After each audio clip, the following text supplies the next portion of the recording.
Kia ora Year 10. Here are the relational questions for the starter on May the 28th. So I'm first of all going to show you the 7 questions and make sure that you pause the video and have a go at them before I go through them. So here are the first two simplifying ones. And then we've got 3 factorising questions. And now just a couple more simplify-y kind of things. Okay, so let's now go back to the first ones. Remember, I want you to have tried these questions with pen and paper before you watch the video. So what we've got here in question 1 is some brackets, and we're going to start by expanding the brackets. So if we just write out what we're starting with.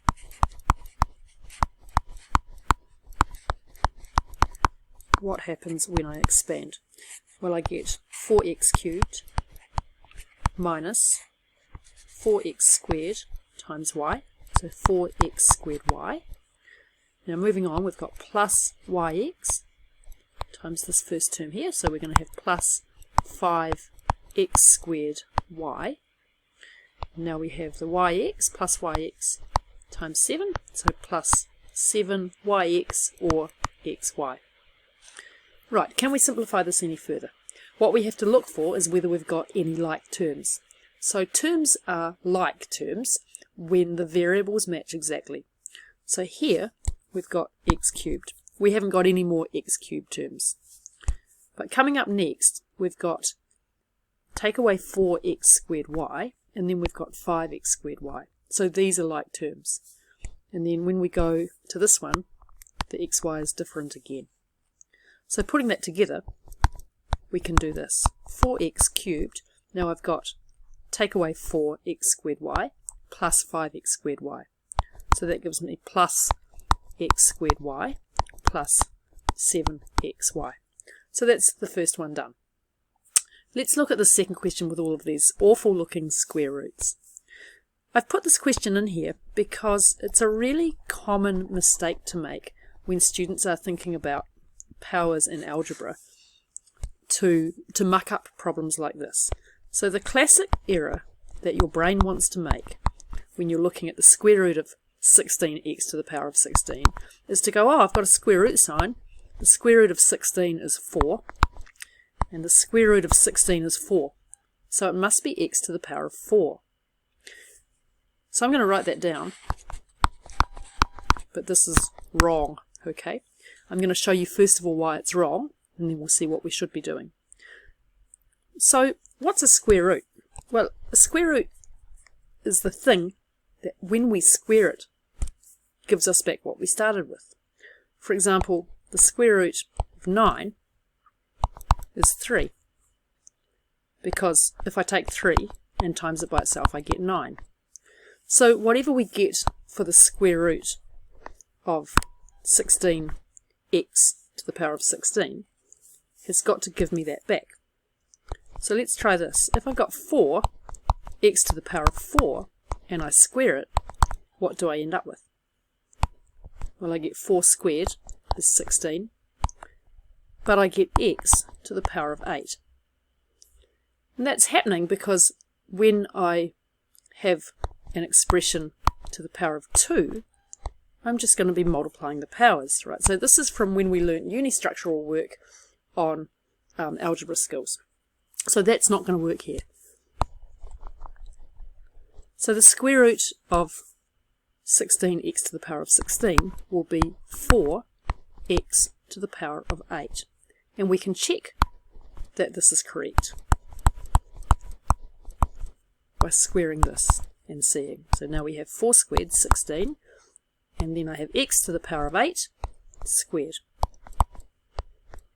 So that's x to the power of 8 times x to the power of 8, which is 16x to the power of 16. So that's a very, very long lead-in to remind you of that individual skill. So now I'm going to simplify these 3 square roots,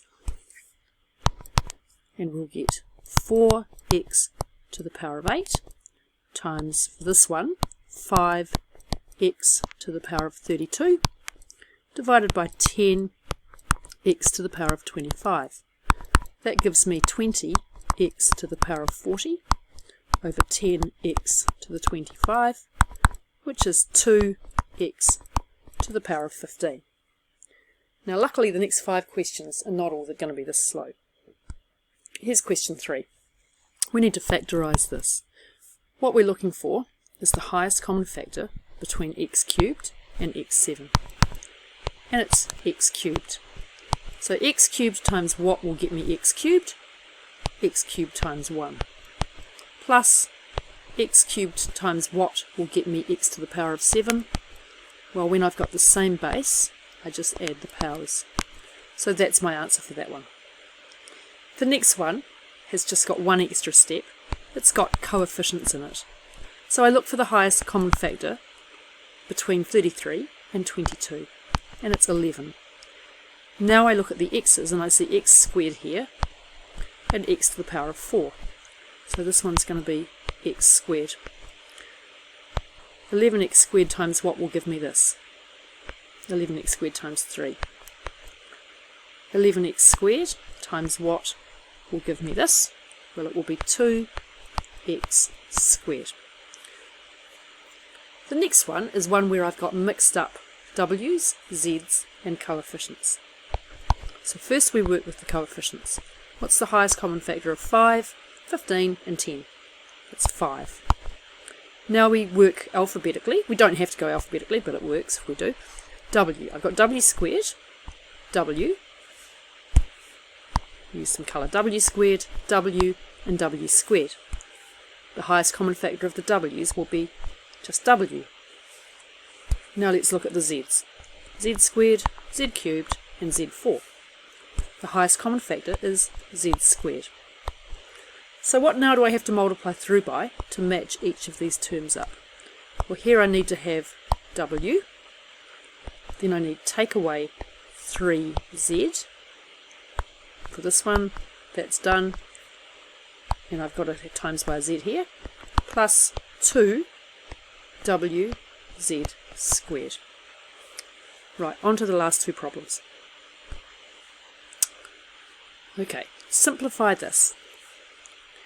Now, here I'm going to use the technique of simplifying before I times the top and then times the bottom. So what can I clean up in here? Well, I've got 3 here and I've got 9 here. They simplify to 1/3. I can also see some easy simplifying with the a's. I've got a squared here and a squared here. A squared over a squared is 1. So that simplifies away. That leaves me with 8ab cubed divided by 7b squared. So I can do one last step of simplification down here, which is to have 8ab divided by 7. Okay, so I'm looking here and I'm seeing b cubed here and b squared here. 3 take away 2 is equal to 1. I'm subtracting the powers, right? So this is b times b times b divided by b times b. So that's what's going on there. So that's the final answer for this one. Now the last question is actually really easy if you just look at it and try to see what we're finding. We have to find the value of n. So n is the power in here. I've got this times this and it has to equal this. You can really see this just by looking. If I've got the same base, I just add the powers and I multiply these coefficients. So 4x to the power of n times 3x to the power of 4 is equal to 12x to the power of n plus 4. And we can see that we have to have the power equaling 13, so n must be 9. You don't need to have written all of that out,